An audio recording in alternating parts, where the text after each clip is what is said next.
Hello, you wonderful people, and welcome back to the Blacktown Football Hour podcast. This is episode number, the atomic number of phosphorus, the 18th President of the United States, who served from 1857 to 1861 in James Buchanan, and of course the difference in minutes per goal contribution between Messi and Ronaldo in their entire respective club and international careers excluding friendlies.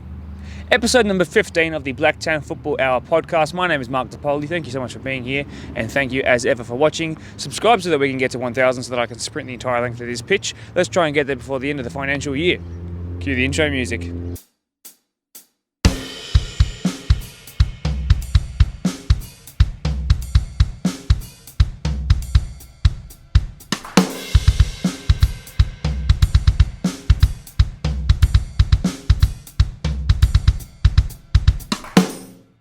This week's Volunteer of the Week heads to Rooty Hill, and it's Chantel Taylor.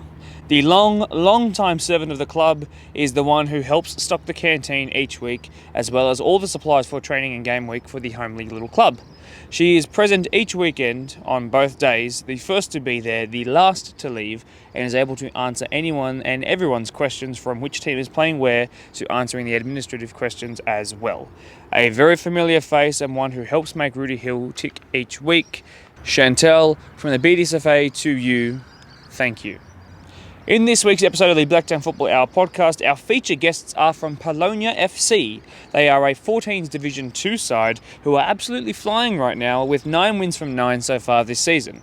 I got them all together with their coach as well, and yes, the nervousness of the kids was palpable, but it was still a nice little 20 minutes where we got to speak to the coach, 𝔼𝕟𝕼𝕼𝕼, and those players brave enough to hold the microphone and give a good answer. And even though they warmed up as time went on, it was getting colder, so it's an even bigger credit to them for being so attentive and willing to help out. Just a great little conversation I had with them.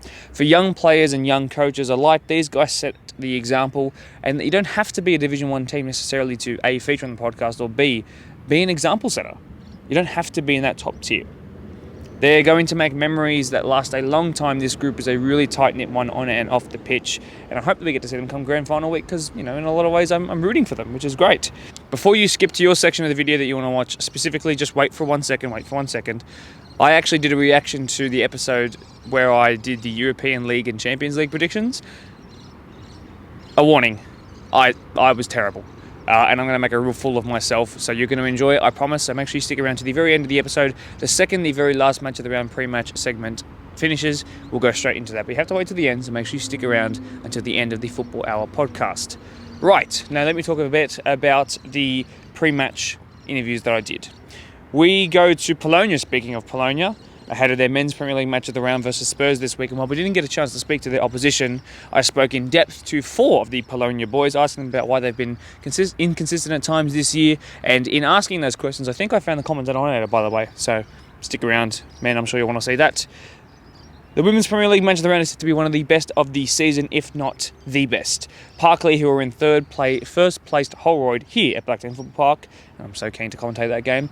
Parkley are the only team that have taken any points off of Holroyd this year, and I think this is going to be, honestly, I think this is going to be one of the matches of the season. Like I said, I'm delighted to be the one who gets to commentate that, so hopefully it's nice and warm for the occasion. Holroyd, by the way, spoke about their season so far, and if they can continue to be next to perfect into September, while Parkley remained pretty resolute that even if they don't win this game, their finals experience will prevail at the critical time of the season, and that their game could go either way, and they won't really be bothered too much as long as they finish in the top 4. In saying that, they will want to win this game, I'm sure. Confidence is key. So it's those 4 teams from 𝔼𝕟𝕼𝕼 who are watching along right now, about to become YouTube sensations. This is the part where you get to see yourself on the big screen. Let's go to Hebba Park and meet perhaps the best non-Division 1 team in the entire association. We've got a very special episode here at Hebba Park, the home of 𝔼𝕟𝕼𝕼, of course. We're here with their 14s Division 2 side, who are 9 from 9 this season. They've been fantastic. They are vying for an undefeated season and perhaps even a perfect season. We're here to meet their coach and all their playing staff, their manager as well, and the entire 𝔼𝕟𝕼𝕼 committee is here to watch along behind the camera as well. Guys, just generally, thanks very much for being here early, even after the long weekend, coming in half an hour before training starts. I really do appreciate it. Michael, you're the one with the microphone at the moment, so we'll be doing most of the talking, but there'll be plenty of opportunities for these guys to speak along as well. Now, like I said, 28 goals scored, 4 conceded across 9 games, and you've won all 9 so far. I just want to know, let's start with your coaching experience. also was one of the higher-ups of the 𝔼𝕟𝕣𝕖 club. Talk to me about your time in football. I played since I was 4 years old. Originally Blacktown Spurs, of all places. Went up through the system. Played at 𝔼𝕟𝕣𝕖 when I was 13 years old, back in the old State League days. My coaching started about 8 years ago because my daughter was playing. So I wanted to coach my daughter. And then she stopped playing, and then I just got stuck with these guys, you know what I mean? I just carried on through with it. The goal for me is to try and get these boys as far as I can before they get sick of me. So far it's working, you know. I'm proud of them, actually really am. Very good. Yeah. One of the ways that you can build up that feeling of achievement is certainly being with a team for a long, long time. How long have you sort of been the coach of this team, and sort of how many of your boys have been here for the whole time? From under sevens, when I first took over, Avi, Declan, two that have stayed here from the start. Braden come along, and Aaron are roughly around. So Aaron was here in under sevens, but not in my team. Most of them I've had now for minimum 4 years. And then I've got some new additions. After the success we had last year in making the grand final, I'm a believer in success brings success. So this was the first year I've actually had a stack of guys turn up to pre-season training. So it's a healthy headache that I've got at the moment, because we've got a good cracking bunch of young blokes, and I was able to set up a second 14 side, which I haven't been able to do. This is the first time we've been able to do that, so we can feed off their energy. They can come through as needed if we're short. So now, I want to give you the opportunity to let some of your spokespeople have a go, get some of the 14s on the podcast, which is a really rare thing, but I think it's good to get some of the young'uns in and get the media trained. I want to talk about the style of football. So who's willing to put their hand up and be brave?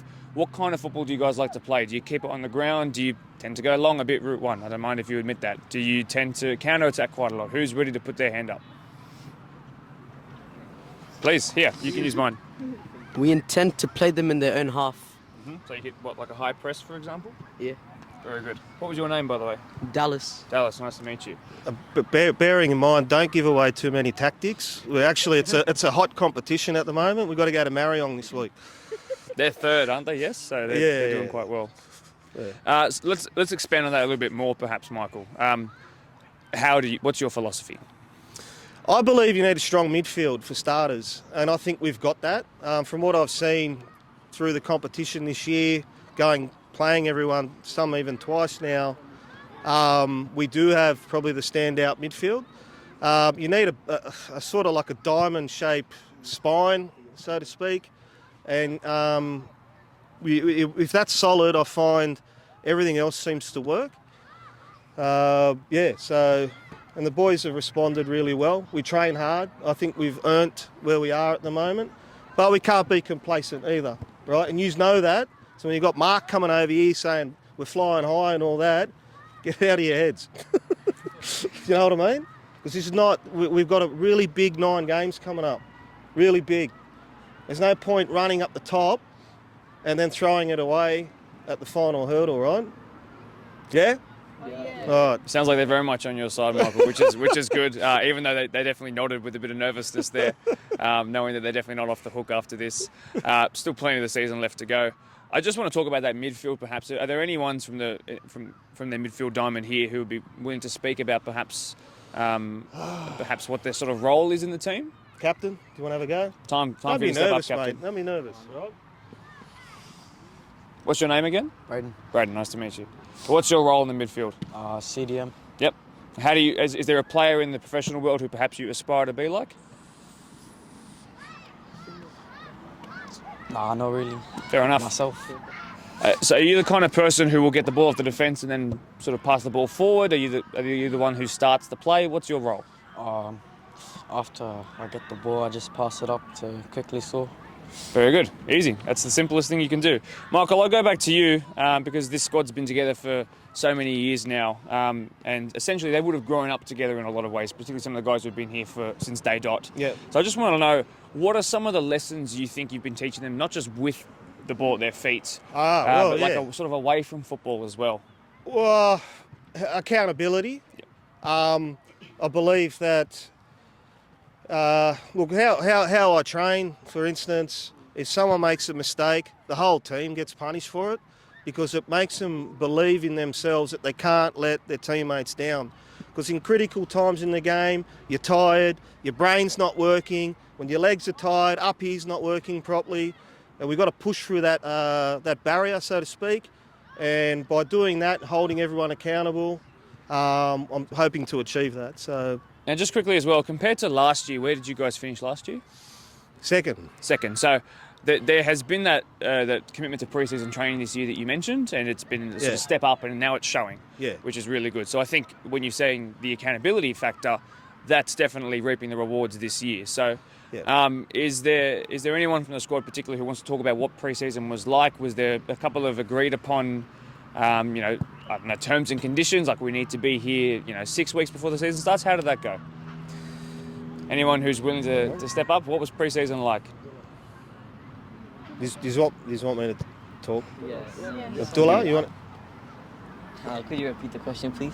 So, last year you finished second. Yeah. This season you're first, and you have so many wins in a row now. Yeah. And Michael talked about committing to pre-season and holding yourselves accountable, and it's been the best pre-season ever, and now it's showing. So just talk to me about what that pre-season was like, and what did you guys sort of discuss to change that sort of attitude around? So in pre-season, right?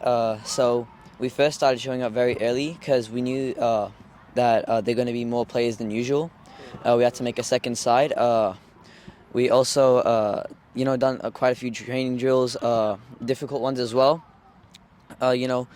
One person messes up, the whole team takes it in, and that's basically what we've done in the preseason. Yeah, very well said indeed.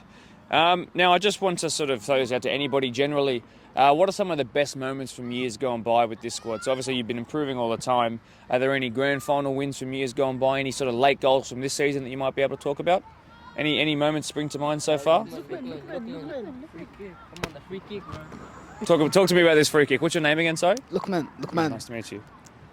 So I think we were winning 2-0 first half, and after that they scored like 2 goals in the second half, and there was 1 minute left. So we got a free kick from 𝔼𝕟𝕚. 𝔼𝕟𝕚's over there. He got us a free kick, and after we scored that to keep our 7 wins in a row. Very good. Was that about a month ago, 4 games ago or so?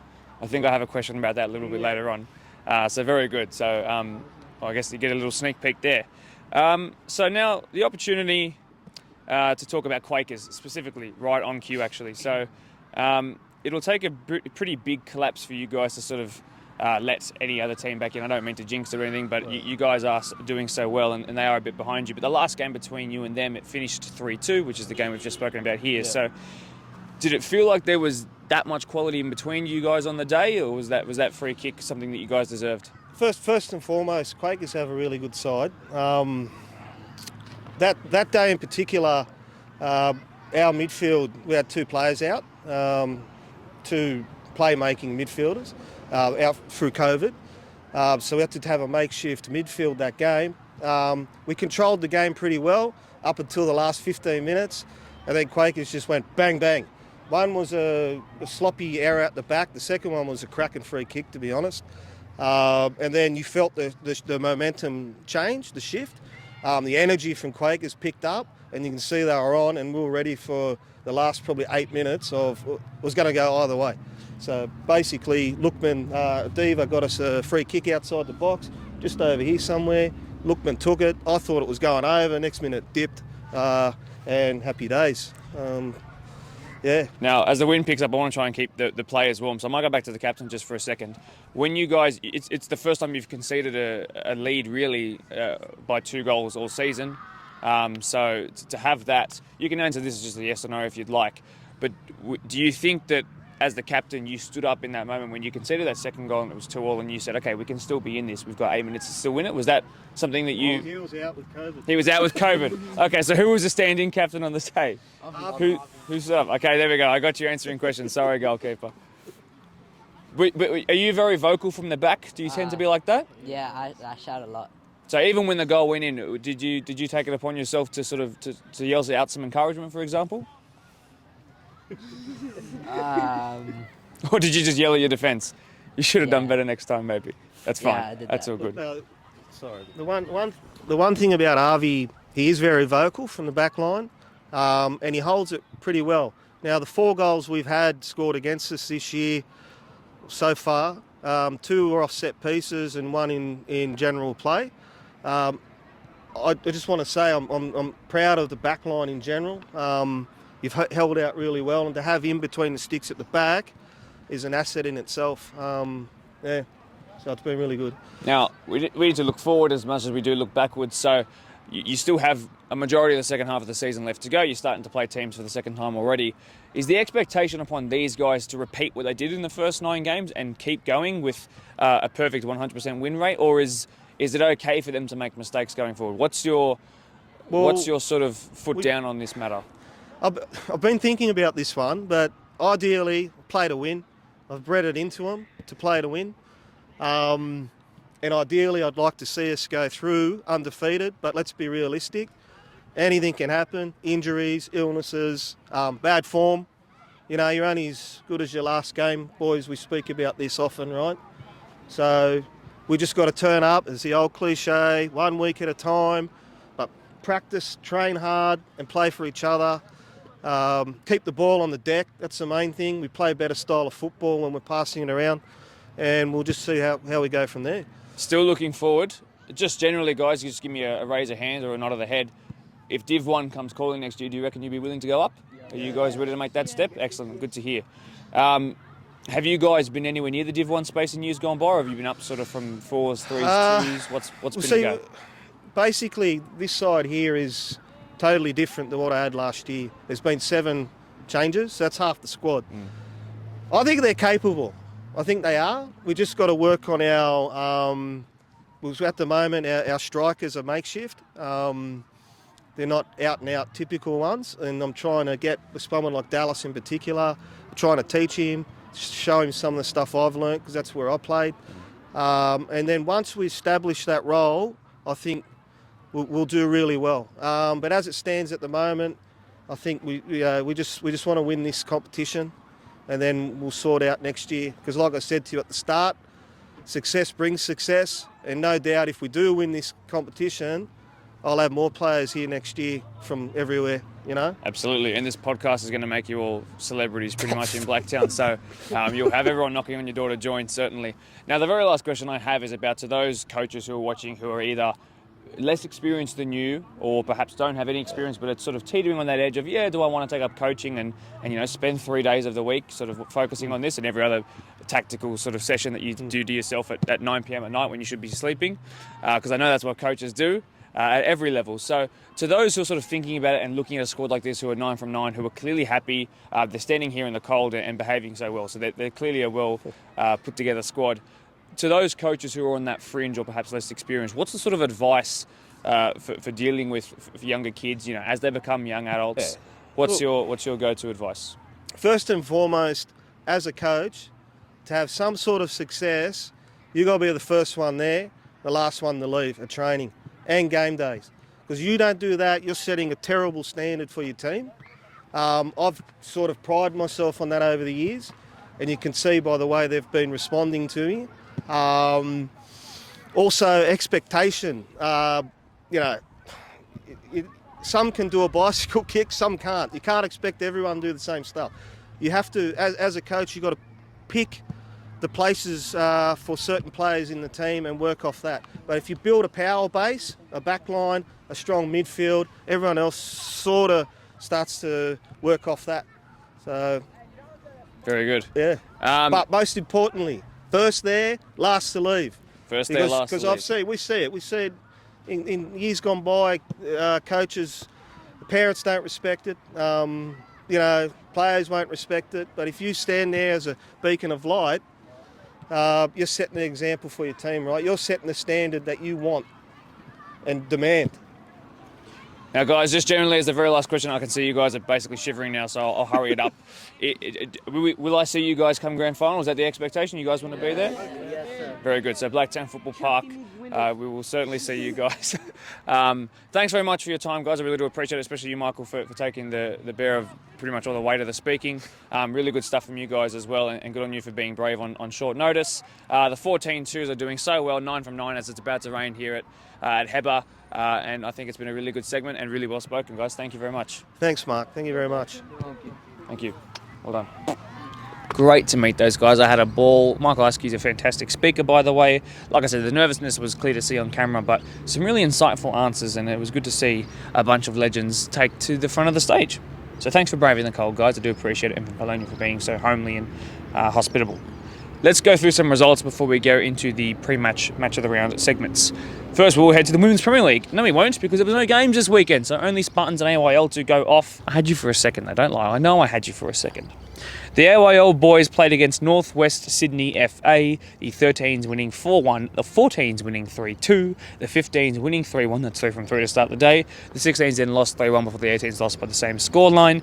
If you want my full wrap on what each result means for each of those teams individually in the context of their own season, go scroll down a little bit on our Facebook page. I made the post on Tuesday night, or you can go to Blacktown_football on Instagram to see the same thing as well. Let's go chat to Parkley's Women's Premier League representatives. Experience will prevail. It's been a little while since we've had Parkley on the podcast, but it's great to have them back. We're joined by Luke, and this time for the first time ever on the podcast by Courtney Holmes as well, one of their star players and longtime servants of the club.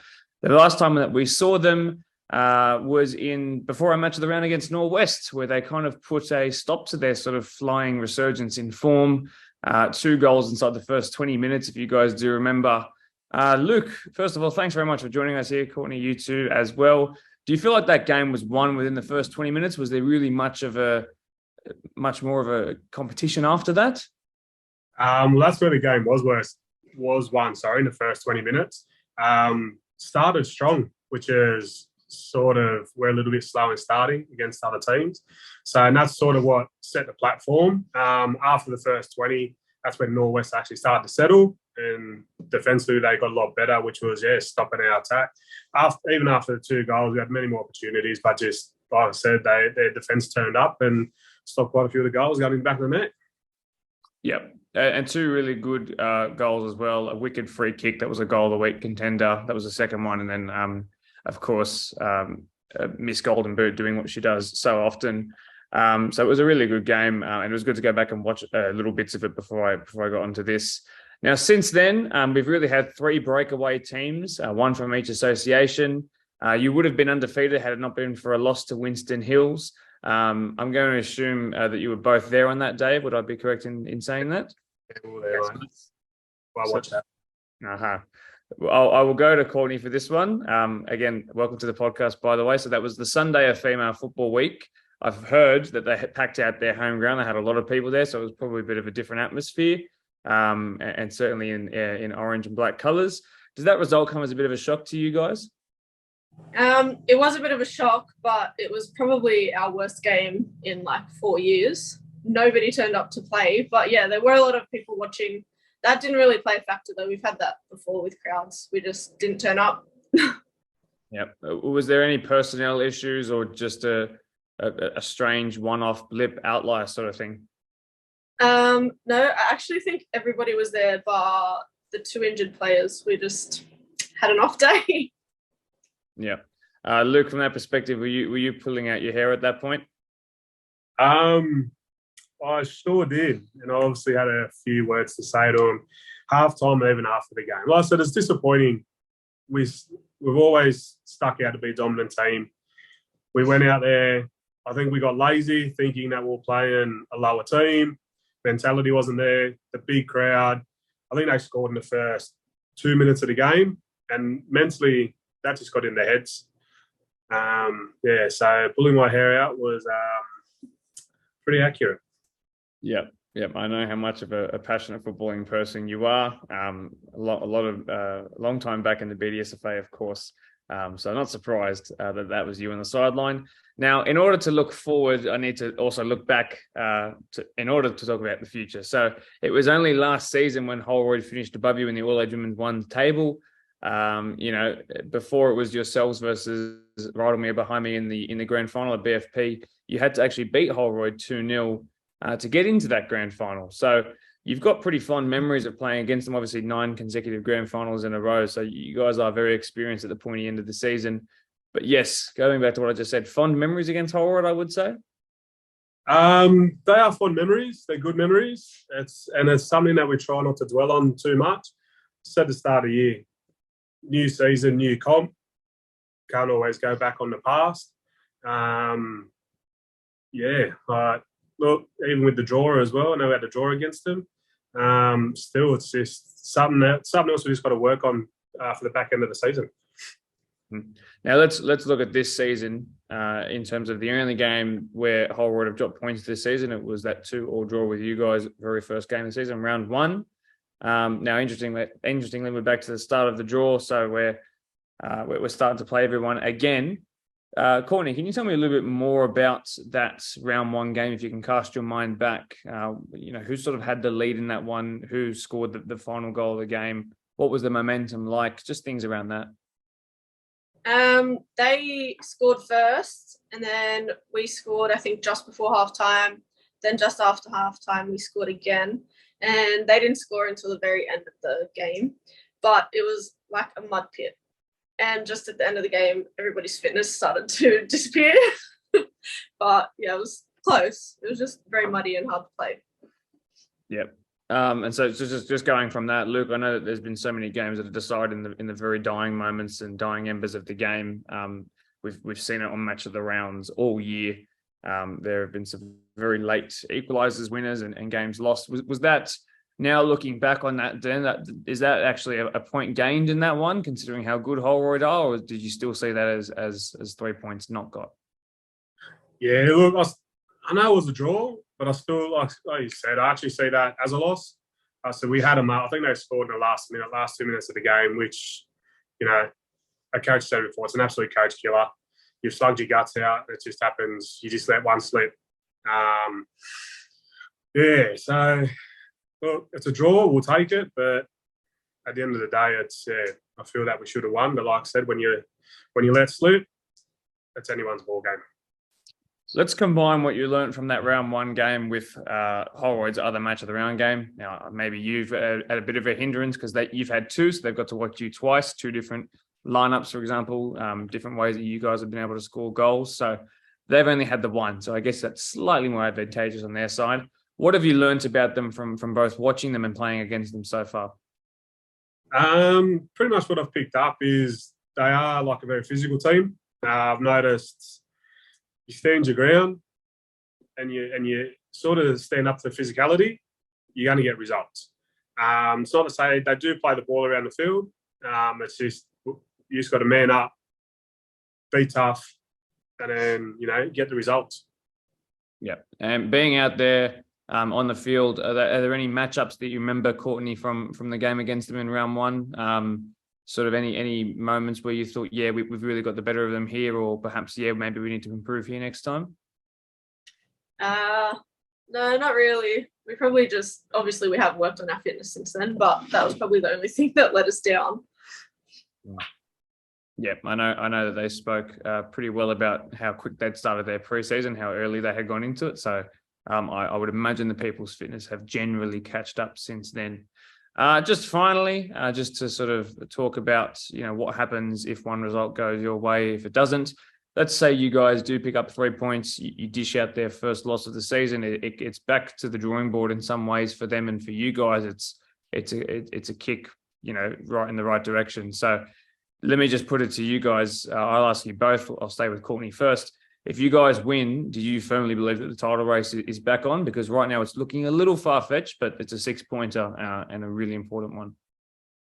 Yeah, we don't necessarily need to finish on top. We've made the grand final the past 9 years, where half of them we didn't finish in the top 2. So. Yep, I'm not surprised. That is what I have learned from many years of watching you guys. Now, Luke, I imagine it's the same sort of thing.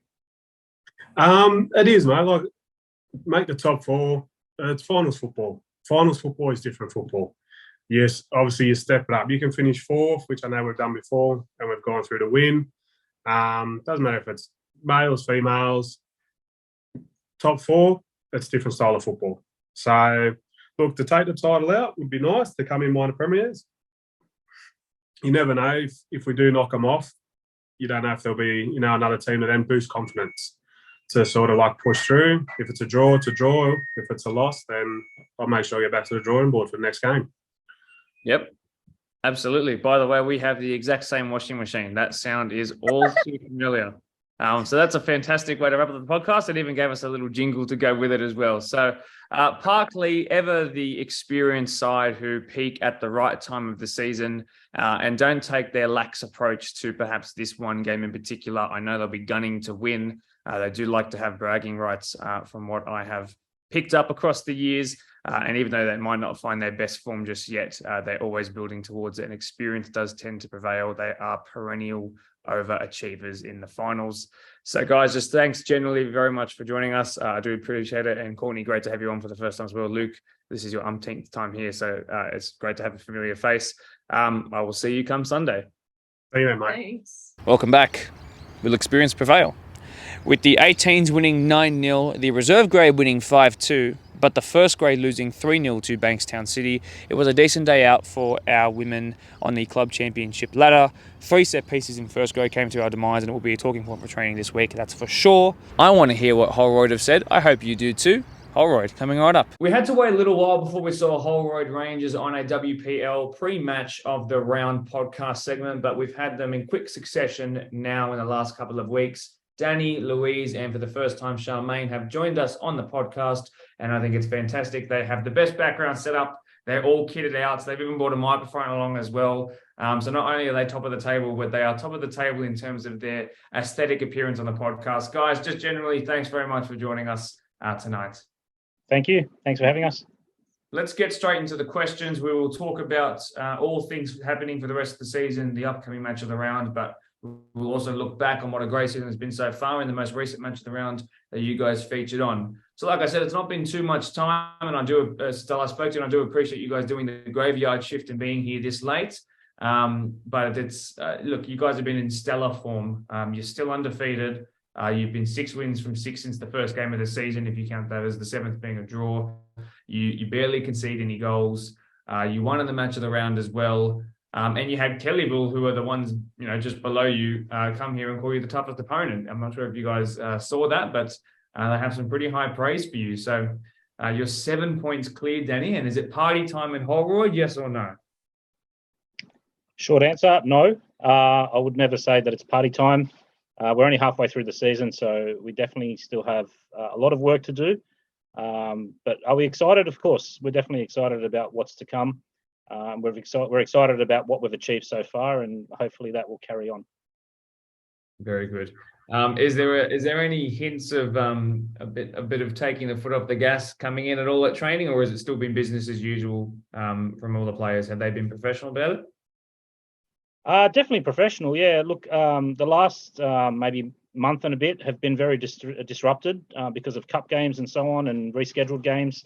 So it's good to kind of just settle back into training and start working on the things that we need to work on. But it's been good. Out of Louise and Charmaine, whoever wants to answer this, I just want to talk about the match of the round. And with that very first goal, it was unbelievable. Usually I sit down on my big couch at home and watch the game, and I don't really move around too much. But that one got me out of my chair. And I don't think I would confidently say there's probably not been very many goals that are better than that this year throughout the entire WPL. Was that certainly the best one you guys have scored this year, you'd say? Yeah, for sure. That was a class one from Annie. Yeah, definitely. I think Annie was even surprised by that as well, but it was a brilliant goal. Yeah.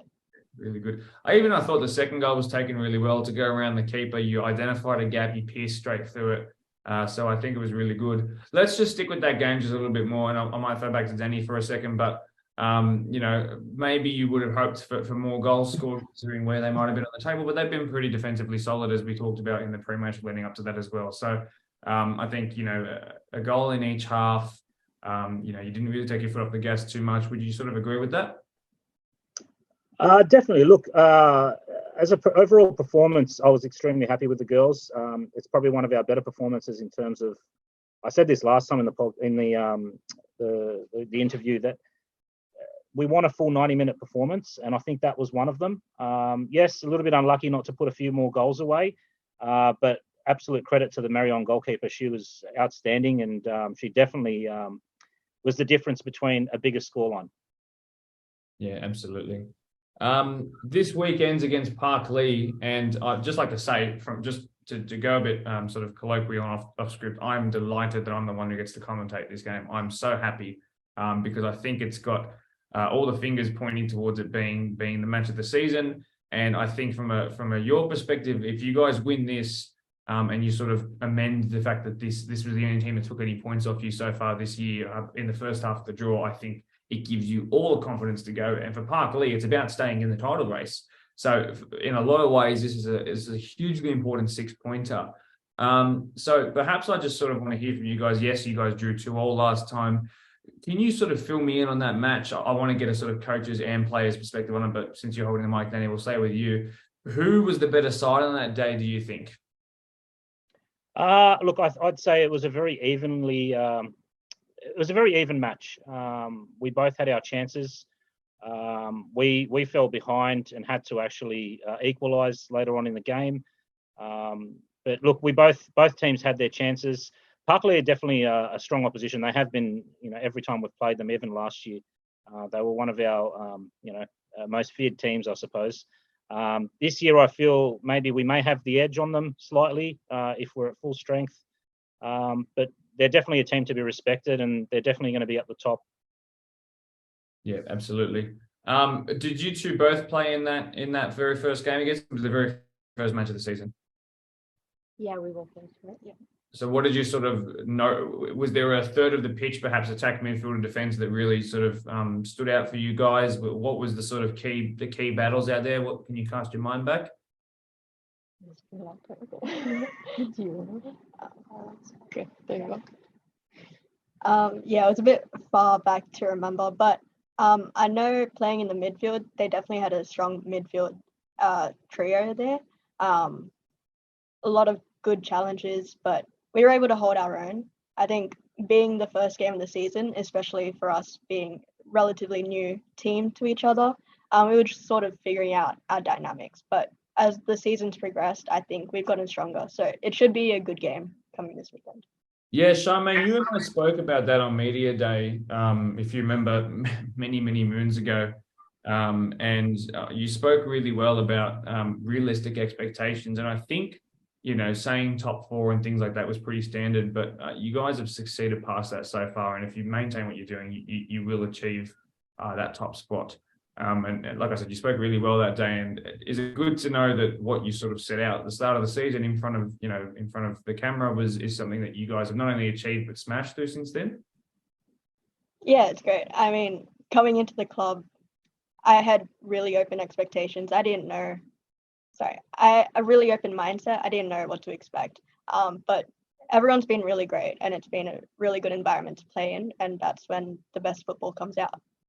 Absolutely, and I can see everyone nodding their head in agreement there. And something I noticed about both the goal celebrations in that match of the round was that everybody got involved. Almost the entire sort of group came together, bar the goalkeeper really celebrating, if my memory serves me correctly. So that sort of togetherness seems really strong, and I guess that togetherness is helping you stay together at the top of the table. Now, for those who have been here for a long time, i.e. the only man in the picture, so you and Parklea have gone way back in years gone by. Last year specifically split by very, very little at the end, but experience has actually tended to prevail for them. They've made now 9 grand finals in a row in what was the old all-age competition between us, as in Blacktown, and you guys in Granville. They're also the only team, like I said, to take any points off you at all this season in what's been otherwise a perfect season. Are they, by any chance, and I hate to use this phrase, but I've got to put it to you, is there any chance that they're a bit of a bogey team for you guys? Have you struggled with them in years gone by? I wouldn't say they're a bogey team. They're definitely tough opposition, and I think they bring a really strong game to us. But we, at the same time, will take the game to them as well. As Charmaine said earlier, when we first played them in round 1, team was still gelling, still trying to get used to our formation and how everyone plays. I think we're definitely better for that now, and we have definitely improved as a team. It's just a matter of making sure that we bring that to the pitch on Sunday. Absolutely. I might just throw in as well, it's sort of reevaluating goals. We've spoken about it with Charmaine just previously, but now that you are where you are and you have had the record that you've had so far, the first half of the draw, are you looking to repeat that? Like the level of success and the number of points you've picked up, 97% of the points you could have picked up you have. So, is that something you want to repeat, or are you happy for a couple of mistakes to creep in? Is that okay and all part of the master plan? Look, we don't plan to make mistakes, but if they come along the way, then we'll react accordingly and come out better. We definitely would like to finish the second half of the season the same way we started the first half. Is there room for improvement? Definitely. There's 2 points for improvement. Yep, absolutely. It's a really good way to put it, and ruthless. I might just add in as well, because Kellyville do have Marion this weekend. If Parkley were to take a number of points off you, it does bring the table in a little bit closer, and it might just put a little bit of doubt in your mind. I'm not expecting that Parkley will walk over you. I don't know who's going to win this game, but is there any chance that you come away from this one and if Kelly will pick up some points and then Parkley, who are on the same number of points, just different goal difference, come a bit closer to you? Are you worried that might start to upset you a little bit, or again, is that just about reacting and readjusting as you go? Is that one for me or for the girls? I might go to Louise actually. Yeah, Louise. No, I think no matter other results, we just focus on the game that we have in hand. So it doesn't matter if we lose points to Barkley on Sunday. Other teams can do what they want, but we just take the next game as it comes. Yeah, very good. Very good. Very well trained answers indeed. Not knowing anything in. I might throw something left of centre as well. Louise, you did say that your family will be watching along from the other side of the world, I do believe. And sorry to throw a bit of a personal question. If you want me to leave it, just let me know. But how do they find the sort of match of the round experience? Were they happy to see you playing along? Oh yeah, they loved it. They watched it live as well, so they were up fairly early. But they're looking forward to this Sunday's game as well. Very, very good. That's what I like to hear. Now, speaking of, let's make this weekend a positive, and look at it as if not as if you're going to lose points. I'll try and put some positive spin at this time. If you get the win this weekend, do you think that there's a chance that you will actually sort of readjust in the sense that, yeah, we've probably wrapped up what we want to do now? If we just maintain, even 80% of what we're doing, do we look to sort of make training a little bit less intense? Do we look to maybe, sort of adjust a little bit and maybe do a bit of rotation? Will that creep in at all, or will you look to keep 100% of your team, the best players play each week? Danny, what's your approach from here if you get the win? Look, no, we obviously aren't going to be reacting to what other teams do. We'll just react to or control what we can do. If we have the best players available, then they'll play. If we need to borrow a few, which we've done pretty much most of the season, we're lucky that we have a lot of depth at the club with a Division 1 ladies and a Division 2 ladies. Then we'll utilise players as need be.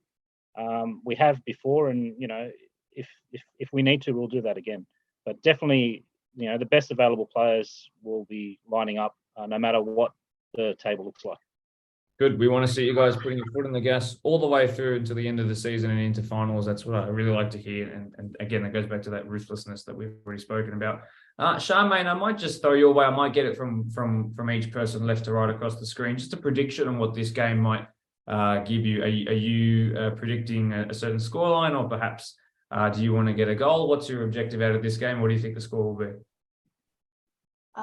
I don't have a certain scoreline in mind. I do think it's going to be a tough game. Definitely some really good challenges on either end. Not too sure. Hoping for a win, of course. Possible, Louise, to turn around and draw into a win this time? Yeah, I'm hoping for a win, but we're very two different teams from the start of the season, so just depends on the day. But I think the girls can do it.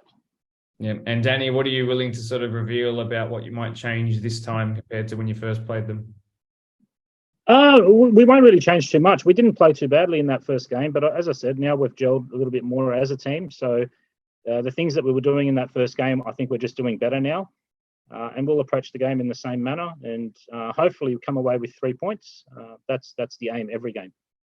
We've got a match of the season contender. It's lining up to be fantastic this Sunday, 3 p.m. here at Blacktown Football Park. Can't wait to be the one who covers that game. Can't wait to finally get the chance to commentate you guys after a couple of years as well. I'm really delighted to be given that opportunity. Wonderful answers once again. And again, like I said at the start, great aesthetic. Like the setup is fantastic. I really do appreciate the effort. And I think it goes to show that if you do the effort on and off the pitch in all sort of facets of the game, you will be successful. So you guys are testament to the hardest of hard workers. Thanks very much for being on the podcast tonight. Thank you. Thank you. Leave your predictions for the Women's Premier League contender for match of the season in the comments section below. A 1-0 win for the 20s keeps them on good track towards finishing in the top end of the table, but the first grade boys surrendered a 2-goal lead before then going behind 3-2, then making it 3-all against 𝔼𝕟𝕟𝕣𝕖 in a frustrating end to the evening here at home. First time we've conceded 3 goals in a game in a long time. Right, final interview of the day before we go to the reactions to my predictions for the European leagues and UCL. I'm really dreading it, to be honest. But let's go chat to Polonia men's. Vamos! Due to the rain, we've had to move inside. We've only just finished filming with the under-14s twos, but we're now joined by Polonia's first grade from the PL2. It's great to finally have them back for the first time since the start of the season, before we even had a ball kicked officially with that, of course, that 1-0 with Oakville. I'm joined by Michael Cullen and pretty much the entire Pons reserve grade from last year. I'm joined by the man who can score on a dime, by the man who can turn on a dime, and the man who can tackle pretty much anyone in the league. And Michael doesn't want anything nice said about him, so we won't do that. Guys, just generally, thanks very much for joining us here on the podcast. I do appreciate it. So now that we're 10 to 11 games into the season, depending on which team you guys are, I have a couple of questions because I've learned a little bit about you. I just want to know, first and foremost, is the goal to catch up to Tigers, who are on 30 points to your 15, or is that sort of out of the question now? What's the opinion? Yeah, I mean, you said it yourself. They're double what we've got now, so it's, I think pretty close to impossible. But yeah, I mean, we're still looking forward to the game with them, the third one, and then in the semis as well. That's where we'll turn it on for them. Very good. Now, you're undefeated in match of the round games this year, as I mentioned, the very first one of the season, and then very recently as well. You had a tie with second placed Oakville, and then that 2-0 win over Glenwood. So let's talk about the Glenwood game because it was so recent. You were a goal scorer in that match, and you're featured as well, of course, goal scorer down the end as well. Now, you guys actually have a pretty good record at Blacktown Football Park. So let me ask you, because you're sitting right next to me, Pradraj, when that ball came to you and you just hit it on a dime, that was pretty impressive. Is that something you've done in years gone by? That's a pretty hard skill to do. Most definitely, but I think it was a collective effort at the end of the day. We probably had gears to take up in the game, and we're probably, as a whole squad, still getting to know each other, and we're warming up, to be honest. So we're relishing as a whole collective versing Tigers in our next game, and everyone else, just to see how we can improve, how good we can come in the back end of the year. Now, JP as well, good to finally have you on the podcast as well for the very first time. Great to actually chat to you. Now, you had another great performance in that game, which is something I've come to be quite fond of, and I'm a big fan of how you play. Do you think that the team generally didn't have to sort of leave second or third gear in that game? Was that pretty cruisy for you guys? Yeah, absolutely. And look, no disrespect to Glenwood, but I mean, you watch the game and they just weren't pressing us much, right? So we had so much time on the ball. So I think that's been one of our problems, honestly, between game to game. Like some games will have no pressure on us, and then we'll go to like a Quakers Tigers game and they'll be all over us. So I think for us, as Pedge mentioned, it's adjusting, getting to know each other, and then adjusting game by game on the fly, which is why you've probably seen some skewed results. But I think ultimately we're going to come really good. Like Kuba said, by the end of the season, we're going to smash it. Yeah, very good. Now, Michael, as the player coach, I want to pass it down to you. Good to have you back on as well. What do you think has been the best performance of the season so far? Personally, I think the last game we versed Oakville was probably our best by far. This year we've started off with a lot of injuries, and then that was like our first get-back game where everyone was back on the sheet, so I think that was our best game. In the match of the round in that first half, so you Yes. if you don't understand the reference, they beat Pons 2-1 in pre-season, which we're still going to harp on about for a long time. Certainly some good group chat material there. Now, you took the ball and you just decided you were going to score in the match of the round in that first half. Now, I've been told some great things about all the midfielders for 𝔼𝕟𝕣𝕖, and particularly that you just tend to just get on the ball and do stuff like that quite a lot. Is that the kind of praise you're happy to accept? No, I can accept it. We all do it. We all take turns. Every game it's someone different. Just like he was on camera when I did it. Very good. And you got an all-star. I think that's Well, it was hinted at this year, wasn't it? So you got to convince everyone, not me. I don't have any say in the votes. But good to know that those are some of your best performances, and to think that Glenwood sort of wasn't up there necessarily. It didn't have to be to see you guys come away and play that good was good, and it means that you now have the column of which wins, draws, and losses is actually now wins is the most predominant one, because you were 3-3-3 across all three. So very interesting indeed. Like the most consistent team, pretty much, I would like to say. Now, I want to address your 2 meetings with Tigers, because I think those 2 scorelines have a deeper meaning to them, and whoever's brave enough to answer this, I think you'd be doing a good job and backing yourselves. But 11-1 on aggregate against you guys. Now, again, that doesn't tell the full story, and that's what Tigers have told me themselves in both games. Now, from what I've been told, you guys could have been up 4-0 in the first half of the first game. It ended up being 6-0 against you guys, 5-1 in the next game. So it's not been close on the scoreline. What are we missing here? Pretty much, first game was the injury-prone bit, so we can take that. And the second game pretty much is what JP said. We versed 2 slow teams, like the slower playing teams, like a Glenwood and 𝔼𝕟𝕣𝕖, and then we come in there where Tigers can play 1 or 2 balls and they're down the other end of the pitch. So I think that transition from very slow to very fast over 2 weeks I think that's what gets us most of the time. Okay. Anything else to add? Maybe Cooper, you have something to add on? Well, I didn't actually play the second game, Okay. so that's probably why. That's why. That's the scoreline. That's why the scoreline improved. But yeah, I feel like the first half, I remember, as you said, it was very frustrating. I felt like the defense was like quite solid, and then once like one goal went in, it kind of just went downhill from there. But it definitely felt like we were on top of them. And then I don't know, I'd say it was probably just the chances I missed. It's like that. Like I personally feel that's a common thing this year. Our build-up play is great. If not the best in the league, it's just that end product that we're but we're slowly improving on, which is great to see. So yeah. Go on, please. I wouldn't mind just adding so I didn't play in either of those games either, unfortunately, because I was injured. But watching the second game, it was 1-1 in the first half. Like it was pretty even, I thought. And then I think they just got us in the end with a bit of fitness, and they just piled the pressure on. So I don't know if there's any anti-doping organisations or anything like that, but I wouldn't mind, putting a bit of an inquiry out there. I think they train 3 times a week, so that's the doping Look, that they do. yeah, but maybe that's how they're training that frequently. They're recovering. I mean, look, Lance Armstrong got away with it for a long time, so There you go. I think that's testament to Tigers more than anything. Now, it's interesting to think that if you got 3 points in one of those games, Oakville would be 11 or 10 away from them, and then we'd be going into the second half of this season probably with we wouldn't be saying Tigers have sort of started to run away with it. But that's just not the way that it's happened, and football can be strange. And when you do have such a small number of games in a competition, that's just how it's turned out. So they've made the most of it. Perhaps they've been fortunate, but perhaps they make their own luck as well. Now, like I said in the off camera before we started on here, first to second is a huge gap of 13 points. Second to last place, so between Oakville and Glenwood, is separated by only 11. So realistically, last place right now could finish in second, and it's mathematically very much possible.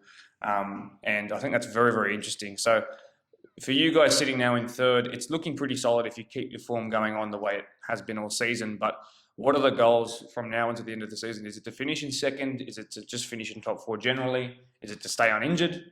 There are all these different types of goals. So what's yours personally, for example, Brett? Look, of course, I know as a squad, myself, Shannon, Michael, Kuba, JP, everyone pretty much, we're hunting for second.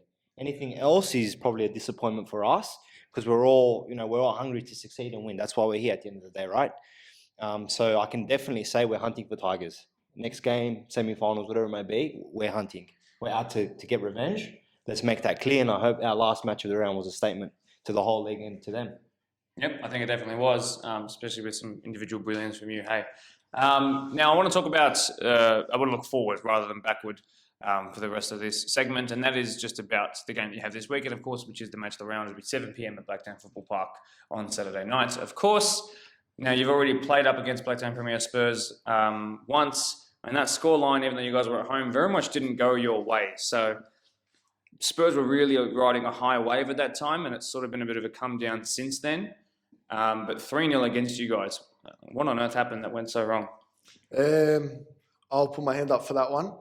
I was having nightmares about that striker for a couple of nights after that. First goal, I had a howler. The second goal, he smoked me.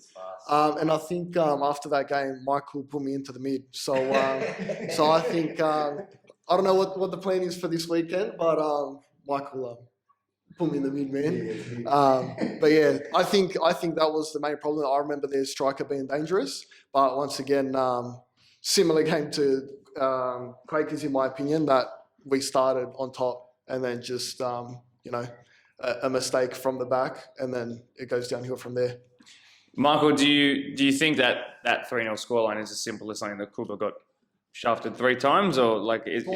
It was a bit of like, both. Like, silly mistakes cost us, but then even those games, like with the injuries coming in, we were playing guys that have already played 70 minutes in that game. So we probably had 2 or 3 players. Shannon played down, Ace played down, and then we had 3 guys from the Rezzies come up that already played 90. Also, like at that time, I think Spurs weren't doing the best at that time, so we didn't take it as hard as we should have. So it was a combination of all of those things in one. So this weekend we're hopefully full strength and go a bit harder this time. No underestimating heading into this one, and certainly not in the match of the round, because you guys have tended to turn up so far, and at that venue as well. Now, let's talk about more or less what you've learned from watching them, besides having a fast striker. I'm not sure if that same striker actually featured in the match of the round that they played and lost to the Quakers Hill Tigers when they lost at their home ground 3-0.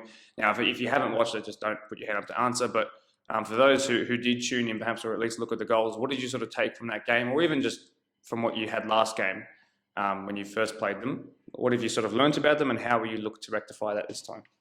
From the last game, I watched a little bit of the match of the round, but didn't really take notice of them. I was more watching Tigers, but with the way they played last game is all their players play their role. Like, they don't go out of position. They all stay, play calm, and just real simple. Where our team we get excited, we attack, and then our whole team's up there, and then one mistake and we're caught. Where Spurs stayed, they had 3 guys in the midfield all the time and just played real simple. No one was really overcompensating. So that's what I think we need to do back on them now, put pressure on their touch, and then we can move forward on them when they make a mistake. Yeah, for sure. I might pass to JP. Just about it. Were you in the midfield for that game? Were you playing in that? No, I was injured. Okay, so I'm finding a common denominator here. You said it. So are you available this weekend? Yeah, I'm in. Okay. Yeah, look out, Spurs. That's a good sign. Maybe just in terms of, just because I want to actually have the chance to talk to you guys, and who knows how the table will end up. I might not have you in for the semi-finals when we do get there. I'm not sure. So it's important that I use this time, and this kind of goes away from the questions I have in my hand, but bear with me. Now, I did make a joke about being Pond's reserve grade, but that environment would be very helpful considering how successful they've been in years gone by, particularly you two sitting in the middle in red. You have experience at the highest level. I know you started in a PL1 Grand Final Kuba a couple of years ago because I was there watching. Is that going to help you as you head into this back part of the season, do you think? It certainly can't be a hindrance. No, 100%. Yeah, like even myself with a few injuries, I played all of the Champions games in first grade for the Ponds. So that experience was awesome. Playing in such a structure has helped me take that into this team and really help guide the guys in playing in that sort of a system. What about you? Yeah, I've played in a few finals. Yeah, I love it. I don't know. I just turn up for those games, I think. I'm pumped for it, you know what I mean? That's the goal of the season. Obviously, if we're third, it's going to be tougher for us. But that's even more of a reason for us to, pump up and really give it a red-hot crack. Obviously, when you guys got the call to sort of drop down a division and take a first-grade starting role and be mainstays in the first team, that would have been a pretty attractive prospect. Is that something you guys jumped on straight away, knowing that Colonia is such a good club and there's really good people here? And were you sort of impressed with their new plans to reset in the new division? Yeah. Well, obviously, it's good to obviously all the boys at Ponds got along very well, so it wasn't an easy move. It wasn't just like that. I'm sure JP would say the same. But it's good to have a few of us here, which makes it a lot easier. At the same time, I love playing with JP at Ponds. I love playing with Shannon. You know what I mean? It makes it a bit easier. Obviously, the results, aren't what we wished for at the start of the season. But it's just a learning experience, I guess. We'll go from there. Absolutely. No better time to plant a tree other than 20 years ago than today. So if you want to turn around your form, the best time to do it is the next match. So I really do appreciate all 4 sets of answers, from you, Pedge, to you, JP, to you, Kuba, to Michael down the end as well. It's great to finally have you guys back on. Really interesting team for a lot of reasons, and I think you guys could be a real handful when it comes to finals, which is what everyone just seems to keep saying the second that the camera goes off. So you guys seem to strike fear into people, but also the points that have been dropped this year at times I've been very surprised by when I do check my computer on Monday morning, but I think we're finding out some of the reasons for that, and maybe you're looking to change that with your training sessions, and I think the mentality is starting to shift. So I guess, like you said, Spurs beware, and I think Spurs will have to bring their A game as well. But guys, just generally, thanks very much for joining us on the podcast. No worries, thank you, mate. This is the only in-between time you get. We're going to go straight to a bit of a throwback right now. Quick fire prediction. Are you ready? Here we go. Arsenal have an 8-point gap on City, but they will lose to City at the Etihad, which will make it close. But both of those two teams will drop points in their other remaining games. And in the end, Arsenal will win the league by 1 point. Well, Arsenal fans are certainly not going to be happy. Let's just be frank. So much for Golden Premier League kits for next year. You guys can put that next to your "we were top of the league for 93% of the season" trophy that you can, snuggle up tight with in bed. I believe it will be the Saints who go marching backwards, unfortunately. That was kind of funny, but I was also right. But it wasn't really a ballsy prediction. Bournemouth, the Cherries won't be feeling so ripe. Bournemouth finished quite high, and Gary O'Neill was probably my coach of the season, to be perfectly honest with you. So Cherries, you were right. I've got a bad feeling about Leeds too, who are out of the relegation zone by about 4 spots, but I think they'll drop back down. In the space of 5 minutes, Leeds went from Bielsa ball to something even more ugly than Route 1 football. Even though I'm a big fan of Sam Allardyce for all the work he's done in the past, he wasn't able to save Leeds. They went down. Anyone who was a fan of the Premier League in the early 2000s, even the late 90s as well, will have a soft spot if you watched along from Australia for Leeds. So I hope they do come back up, the big club that they are. But this season they went down. Was I wrong? Yes. I just think that Harry Souttar will also guide Leicester to safety, of course. Harry Souttar did, in fact, not guide Leicester to safety, but it's fine because he will pocket Messi tonight in China. In Spain, it's pretty obvious that Barcelona have wrapped up the league. Barcelona, again, not a hard prediction to make. With Jorge Sampaoli out the door, I think Sevilla might just be okay. Well, Sevilla won the Europa League, and they're safe. Ending up as one of the form teams in the comp for the last 10 games of the season. The Valencia, they also did not go down, so I guess I'm good there. Again, not really a hard decision to make. I think Espanyol will go down. The Catalan-based club will, in fact, go down.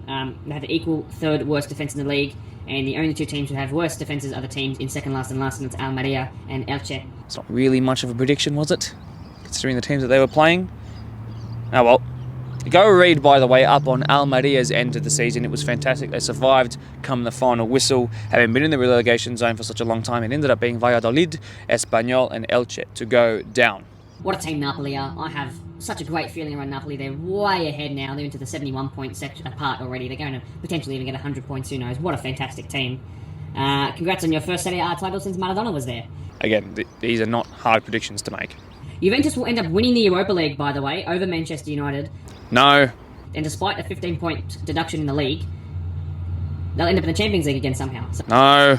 3 in the relegation zone right now, as you can see on the screen, will also be the ones who end up going to Serie B. Cremonese and Sampdoria, the latter of which makes me quite sad considering how big they were of a club just a couple of minutes ago, it seems. They went down. Spezia, absolutely a bit of a shambles towards the end of the season, and they went down. They lost their playoff relegation game 3-1, so they're down, and Chievo Verona survived.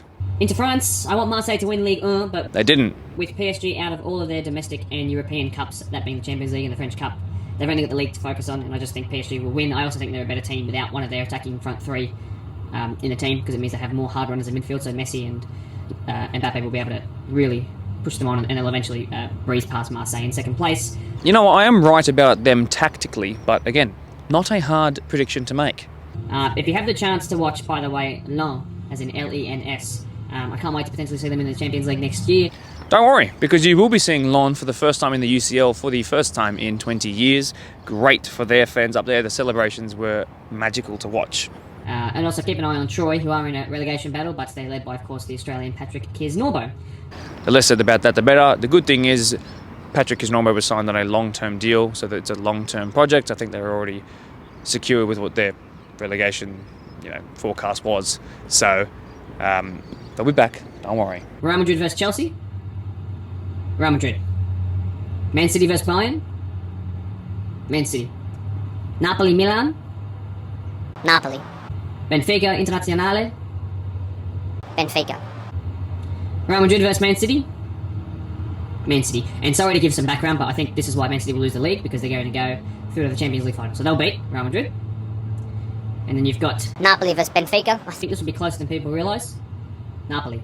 So you've got the team that Pep manages versus the team that Pep said was the best in Europe this year. Man City versus Napoli in the final. Had a long, hard think about this.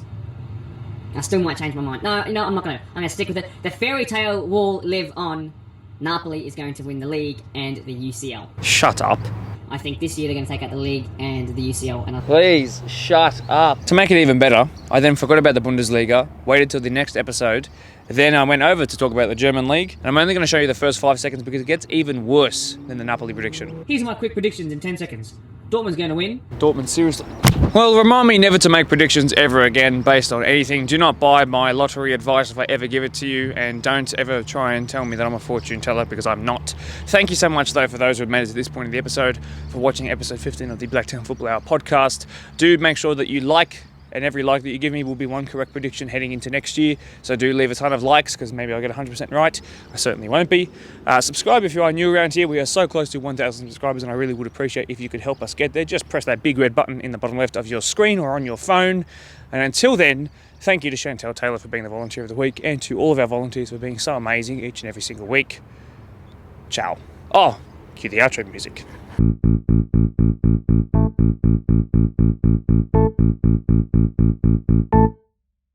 Thank you.